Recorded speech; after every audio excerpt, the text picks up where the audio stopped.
Thank you all for coming here today. I'll tell you a little bit about my sad tale of woe.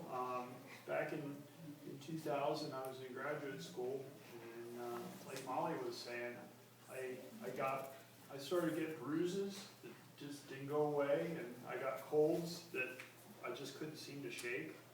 And up till then, I'd been healthy as a horse all my life. I had no health insurance.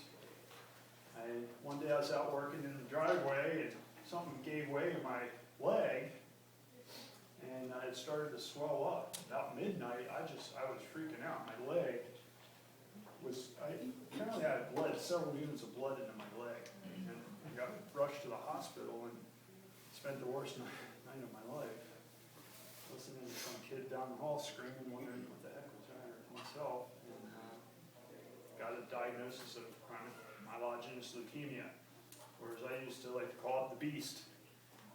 And I would not want anybody to ever have to go through that.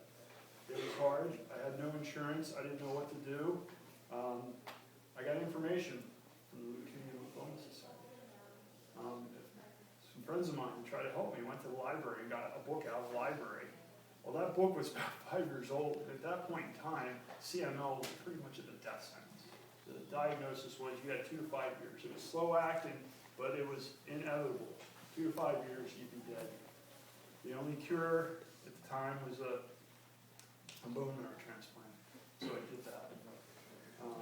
But I had no insurance, and the bottom line at that time was you're talking $250,000 just for a transplant, nothing else. So I got a lot of poking and prodding done. Got some good news. My brother was a perfect match for me.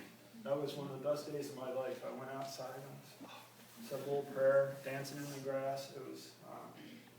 And that was the beginning of my long road. And I got into an experimental study, so I didn't have to worry about my insurance. And that study was funded by the Leukemia Lymphoma Society. And I had 3-4 days of high-dose chemo. The nurse comes in, she's wearing like these thick oven mitts and this big lead apron, and this is the stuff they're putting into my veins. And then they took me downstairs to the basement, and they irradiated my body. And I would go basically into this safe with a door like this thick. They'd shut it behind me. Everybody else would be back there, and I'd be sitting in this chair in the middle of this room. And I mean, you couldn't feel anything, but hours later, you were just wiped out. And but I pulled through it. I'd be glad to tell you about the details of all that stuff. Let me tell you what, though, I still have not been to the Children's Cancer Ward. I don't know that I could do that. It just would tear me up, even at this point in time. And one day, a guy comes up to me, who's a friend of a friend, and he says, I'm going to go do the New Orleans Marathon with Team in Training, and I want to run in your honor. And that was my first exposure to TNT. And I was like, I want to do that. That was my goal. That was one of the things that got me through my recovery. And I remember the first time, the first season, it was I did my event. It was almost 5 years to the day from my diagnosis, and I did it. And I remember sitting at the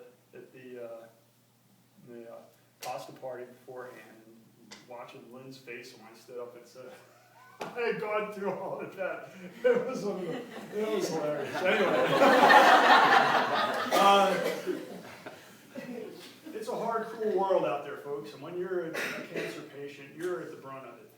But somehow, I got to meet all these wonderful people I hadn't heard from in years, calling me up. People that friends of mine, when they went and did fundraising, people would just give, and I would get phone calls, I would get letters. There was a lot of good people out there, and that really restored me in a way that the medicine didn't.